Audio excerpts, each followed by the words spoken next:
ये एफिडेविट है जो 2022 में समाजवादी पार्टी ने इस जैसे 18,000 एफिडेविट चुनाव आयोग को दिए।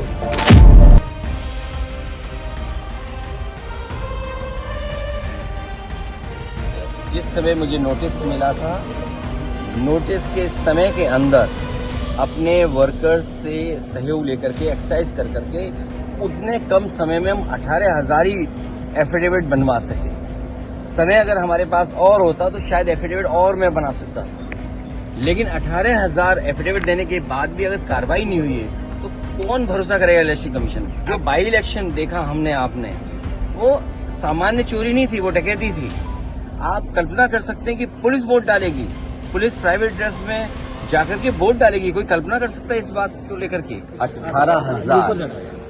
18,000 एफिडेविट दिए गए हैं, मेल किए गए हैं, और हमें उम्मीद है कि इलेक्शन कमीशन उन अधिकारियों के खिलाफ कार्रवाई करेगा या सरकार को निर्देश करेगा कि उन पर कार्रवाई हो। इलेक्शन कमीशन अभी तक कहता है कि टाइम फ्रेम के अंदर नहीं दिए जाते हैं जो भी आपत्तियां दी जाती है। जिस समय मुझे नोटिस मिला था, नोटिस के समय के अंदर अपने वर्कर्स से सहयोग लेकर के एक्सरसाइज कर करके उतने कम समय में हम 18,000 ही एफिडेविट बनवा सके।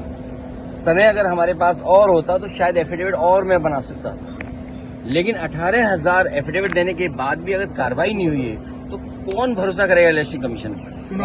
और जो बाई इलेक्शन देखा हमने आपने, वो सामान्य चोरी नहीं थी, वो डकैती थी। आप कल्पना कर सकते हैं कि पुलिस वोट डालेगी, पुलिस प्राइवेट ड्रेस में जाकर के वोट डालेगी। कोई कल्पना कर सकता है इस बात को लेकर के? और किसी एक विधानसभा में जहां बड़े पैमाने पर हारे हों, वहां 77% वोट मिल जाए उनको। उम्मीद क्या करते हैं आप चुनाव आयोग से? चुनाव आयोग ने कल एक बड़ी प्रेस कॉन्फ्रेंस की। अगर चुनाव आयोग के निर्देश पर और उनकी कार्रवाई पर अगर एक भी डीएम सस्पेंड हो जाए तो कभी भी ना वोट चोरी होगी ना वोट डकैती होगी। आपने जो शिकायत की उस पर चुनाव आयोग ने कोई कार्रवाई की? अभी तक कोई कार्रवाई नहीं की, क्योंकि लगता तो ये है कि भारतीय जनता पार्टी के इशारे पे ईसीआई चलता है। सर, इम्पीचमेंट का फैसला सही है? विपक्ष के साथ है। अगर ये बात है तो बीएलओ का हटाना, शिकायत की गई कि एक ही जाति या इनके बीएलओ नहीं हो सकते हैं। जिलाधिकारी कौन पोस्ट होंगे, प्रिसाइडिंग ऑफिसर कौन पोस्ट होंगे? 17, 19, 22, 24, 17 में कितने ट्रांसफर हुए? 19 में, 22 में, 24 में। अगर एक भी अधिकारी शिकायत पर ट्रांसफर हुआ तो बता दो।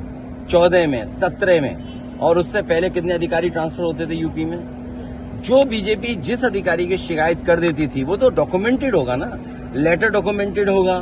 ट्रांसफर किस अधिकारी का होगा वो डॉक्यूमेंटेड होगा। तो आप देख लीजिए, 12 में कितने अधिकारी ट्रांसफर हुए, 14 में कितने हुए, 17 में कितने हुए, 19, 22, 24 विपक्ष शिकायत करता रहा, लेकिन इलेक्शन कमीशन ने एक भी अधिकारी का ट्रांसफर नहीं किया। और 22 का जो अभी बाई इलेक्शन था वो तो ऐतिहासिक है। वो तो दुनिया को सीखना चाहिए कि डेमोक्रेसी कैसे चलती है। मैंने तो आपको भी निमंत्रण दिया था कि दिल्ली से पत्रकार आए और देखें यूपी में कितना निष्पक्ष चुनाव होता है। आप लोग आए नहीं, आप देख ही नहीं पाए निष्पक्ष चुनाव। मैं क्या कर सकता हूँ उसके लिए? अगर आप आए होते तो शायद आपने निष्पक्ष चुनाव देखा होता।